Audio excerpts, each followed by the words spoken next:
Let's look at an application we have. Find the exact lengths of x, y, and z. Rationalize the denominators if necessary. Alright, so I need to find x, y, and z. Well, remember, if this is a 90-degree angle, then so is this part right here. So let me use some trig functions and look at this triangle real quick.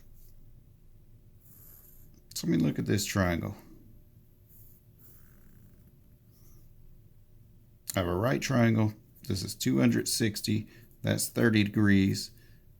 That is x right there. So could I do this? Could I say the sine of 30 degrees is going to equal to opposite over hypotenuse? So that'd be x over 260. Well, what's the sine of 30 degrees? Oh, according to our chart that we came up with earlier, if I look at the sine of 30 degrees, I get 1/2. So instead of writing the sine of 30 degrees on this side, I can replace that with 1/2 is equal to x over 260. Well, let's cross multiply here. We get 2x is equal to 260. And solve for x, we get what? 130, right? So side x is 130 feet. Don't forget your unit. It's feet. All right, so we found x. What else we need to find? Y. Let's go ahead and take this triangle right here. This triangle.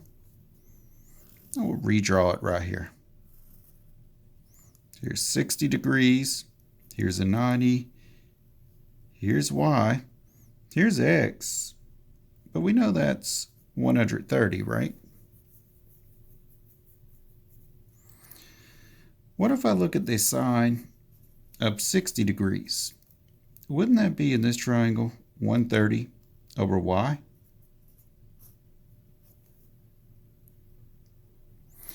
But we know what the sine of 60 degrees is. If I look at my chart right here, sine 60 degrees is square root of 3 over 2.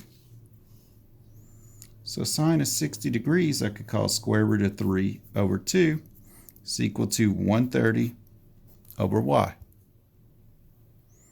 Cross multiply again, we have square root of 3y is equal to 2 times 130 is what? 260? Now let's divide by square root of 3. So y is equal to 260 over square root of 3. And let's rationalize the denominator. Let's multiply top and bottom by square root of 3.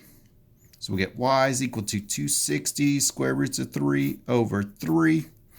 And will this stuff divide evenly right here? No, it will not. So we're going to have y is equal to 260 square root of 3 over 3 feet. And let's find what z is. Z is a little more tricky. All right. What I'm going to do for z is I'm going to redraw our original figure.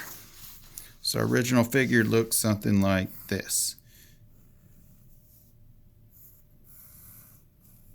Oh, it's a bad drawing, but you'll get the point. All right, so we said that was 60 degrees. We said that was 30 degrees. We said this was 260. Then all this together was z. That was y. That was x. Let me go ahead and call this z1, and let me go ahead and call that z2. A 90-degree angle here. If I look at this triangle right here, we could say that the tangent of 30 is x over z1. Tangent of 30 degrees is x over z1. What's the tangent of 30 degrees? Grab your trusty old chart here, which y'all going to memorize later. 30 degrees tangent, square root of 3 over 3. Tangent 30 degrees, I'm going to call square root of 3 over 3. Is equal to x. What we came up with for x was 130 over z1. So let's solve for z1. We'll cross multiply. Z1 times square root of 3 is equal to 3 times 130, or 390. So Z1 will be 390 over square root of 3. But if we rationalize our denominator, we get Z1 is equal to 390 square roots of 3 over 3. And I could divide these both by 3, and I get Z1 is equal to, get a 1 there. What happens if I take 390 divided by 3? I get 130. So I have 130 square roots of 3. Well, let's look at this part Z2, see what that is. If I use this triangle right here, I could say the tangent of 60 is x over Z2. Let's write that. Tangent of 60 degrees is equal to x over Z2. What's my tangent of 60? 60 degrees. Tangent was what? Square root of 3. So we have square root of 3 is equal to, what was x again? 130 over Z2. Cross multiply. Z2 times square root of 3 is equal to 130. Z2 is equal to 130 over square root of 3. And if I rationalize that,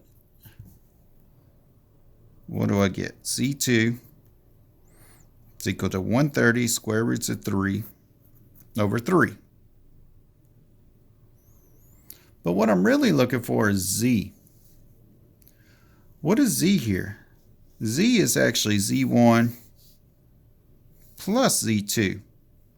So I'm going to write Z is Z1 plus Z2. And Z will equal to, Z1 was 130 square roots of 3 plus 130 square roots of 3 over 3. We'll need a common denominator here. Isn't this 130 square roots of 3 over an understood 1? So if I multiply this by 3 over 3, that'll give me a common denominator of 3. Well, let's see. That gives me Z is equal to 3 times 130 is what? 390 square roots of 3. 1 times 3 is 3. Plus 130 square roots of 3 over 3. And what does this give me? Well, it's going to keep the common denominator at 3. And then what happens if I have 390 square roots of 3 plus 130 more square roots of 3? I'm going to have some amount of square roots of 3. So what's 390 plus 130?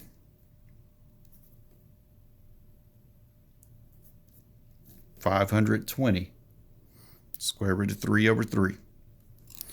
So let me put it together with the rest of the stuff. What is Z?